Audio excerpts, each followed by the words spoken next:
My name is Don Fairbairn, and I would like to welcome you to the module CH71, Theology of the Early Church Fathers. In this course, we're going to be looking at the Greek and Latin fathers of the church. We're going to be dealing with the way the church fathers articulated Christian theology in the first several centuries after the New Testament. This is what we call patristic theology, the theology of the patristic period, which comes from the Latin word for fathers and refers to the theologians of the early church, and we call the church fathers. The patristic period begins at the end of the New Testament, and there is debate and disagreement about when it should end. Some people think it should end with the Council of Chalcedon in the year 451. Other people think it should end with the death of Gregory the Great in the year 604. I think a better place to end, though, is around the year 800, because that takes you through all 7 of the ecumenical councils of the United Church, and it takes you up to the period when Byzantine and medieval Christianity were very separate. So I like to think of the church fathers as the 700 years up to the year 800 when the Christian church was reasonably united and reasonably geographically connected before it began to be the case that the different branches of the church had separate histories and were taking place in separate places. So for our purposes, we will take the patristic period up to the year 800, although recognize that many people break it off sooner than that. So I would like to begin our study of the theology of the patristic period, the theology of the early church fathers, by asking an important question. Why should we study historical theology?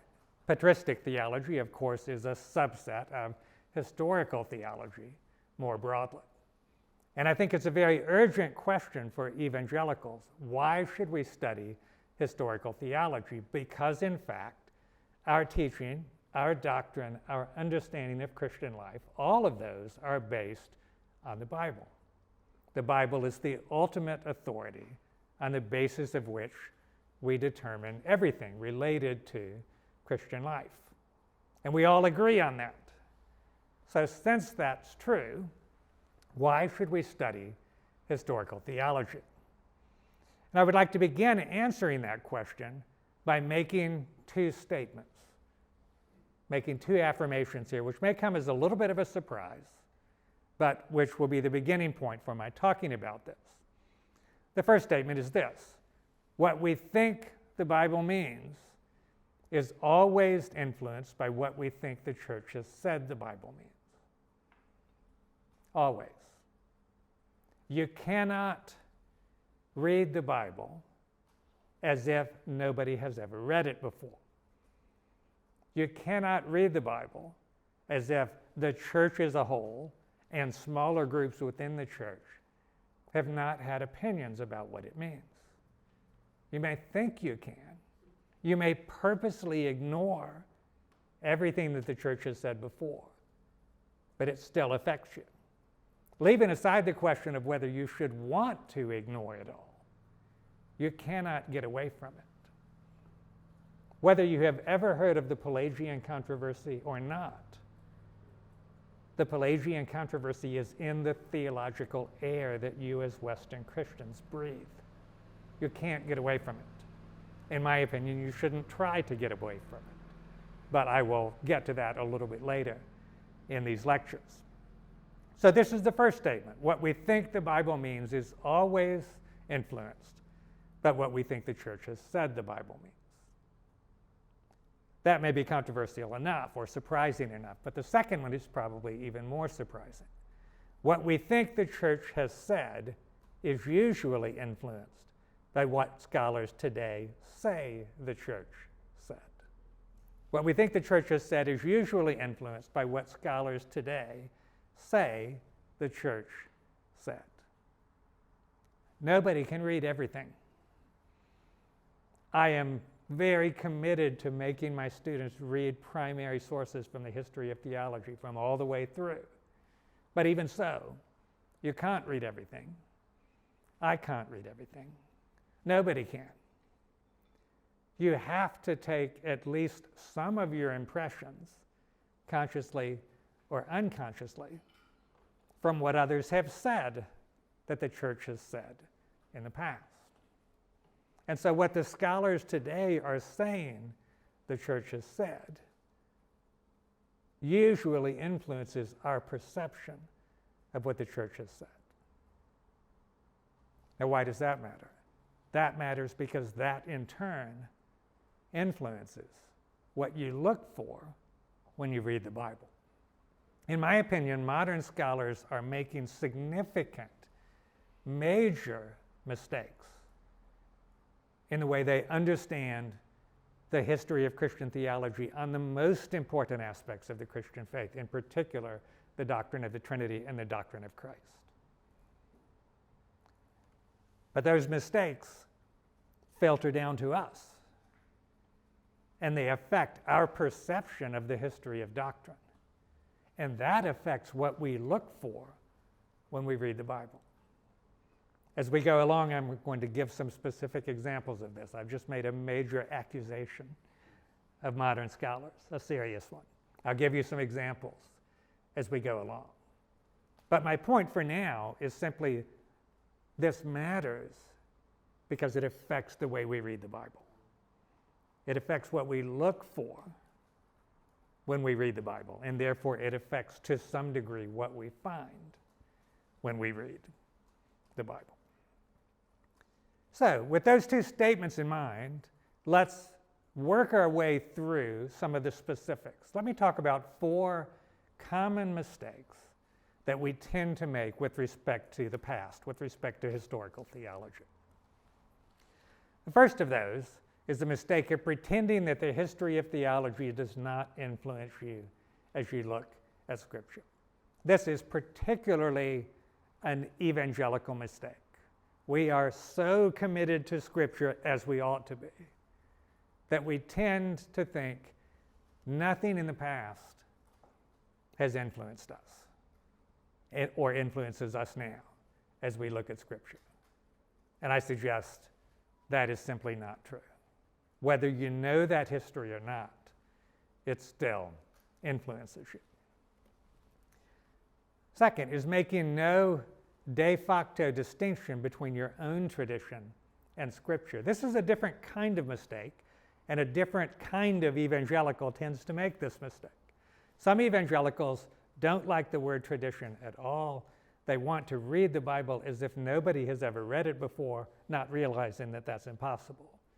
They tend to make the first kind of mistake, which is on the screen. But the second kind of mistake is often common among evangelicals who do value tradition, who see themselves as belonging to a tradition like the Wesleyan tradition or the Reformed tradition, and who are quite convinced that their tradition is right on everything.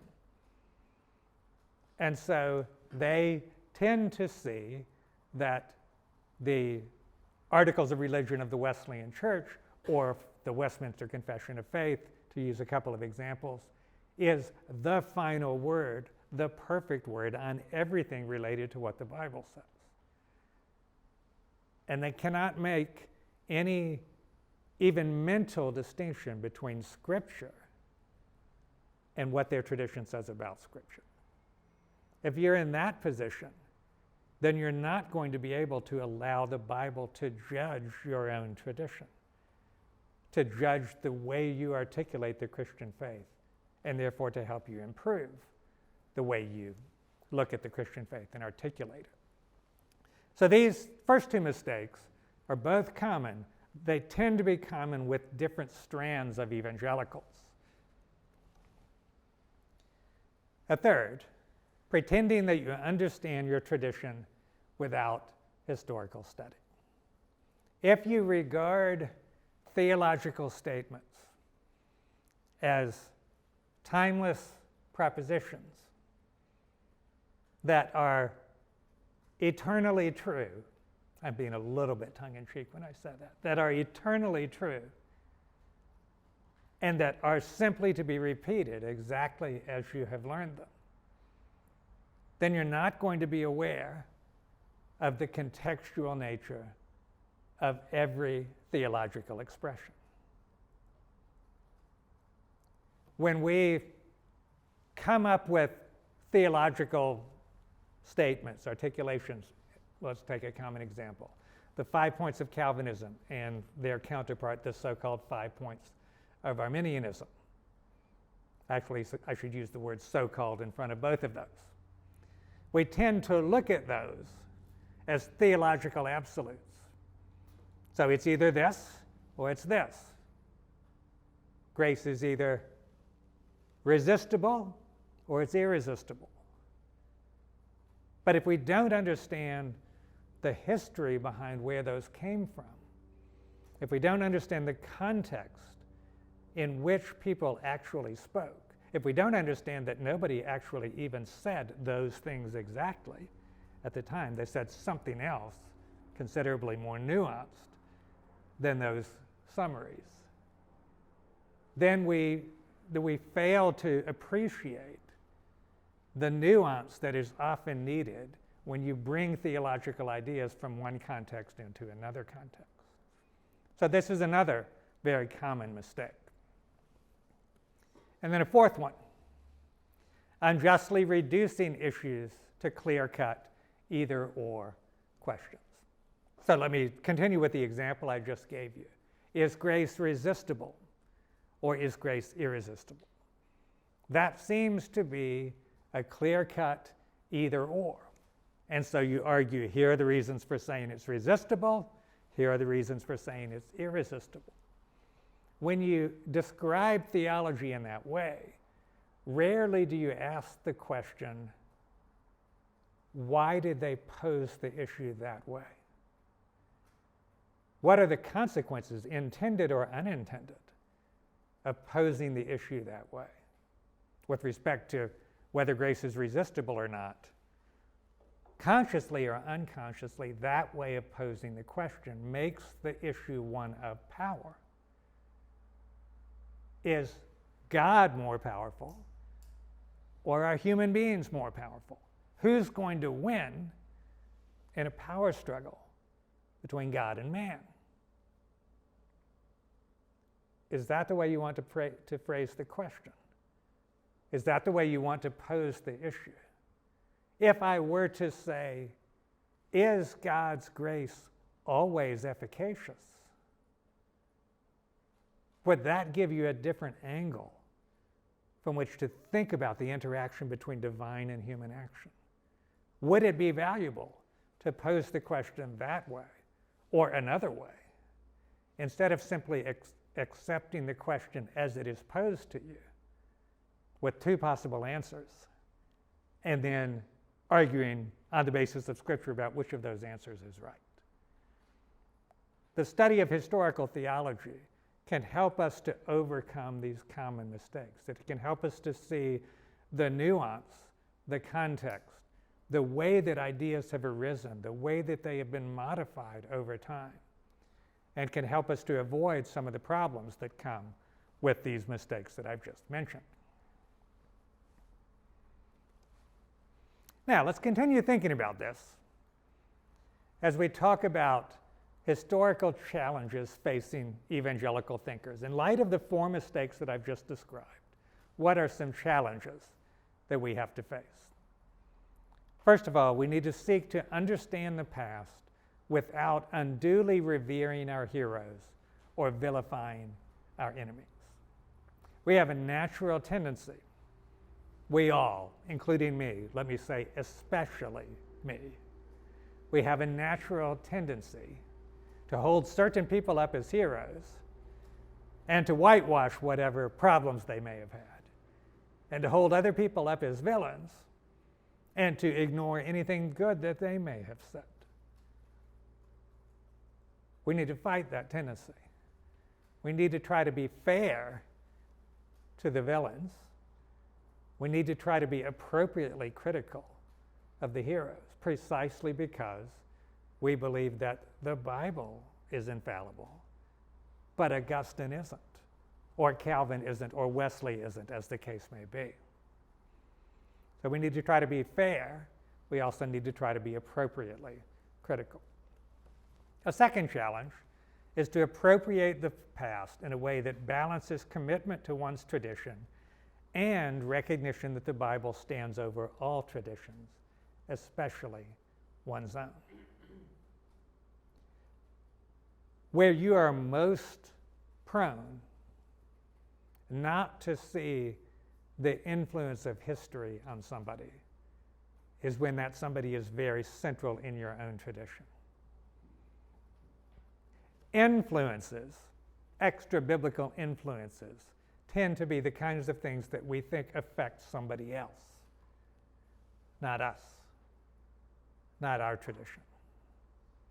But one of the things that we need to recognize is that it is even more important that we be biblical than it is that we be faithful to our own denominational tradition. Now, working within a group, working within a denomination involves faithfulness to that tradition, and that's important. And I don't want anybody to hear me as seeking to undermine that. But that's not what is most important. What is most important is your faithfulness to Scripture and to the God of Scripture. And so we need to recognize that our commitment to our tradition needs to be balanced with an ability to criticize that tradition when it becomes necessary to do so. Why should we study historical theology? Why does it matter? Because it affects the way we read the Bible. It affects the way we read the Bible whether we admit that we have a tradition or not. It affects the way we read the Bible whether we are aware of historical theology or not. Does that mean that historical theology is as important as biblical studies? No. No, and notice that I'm saying that about my own field.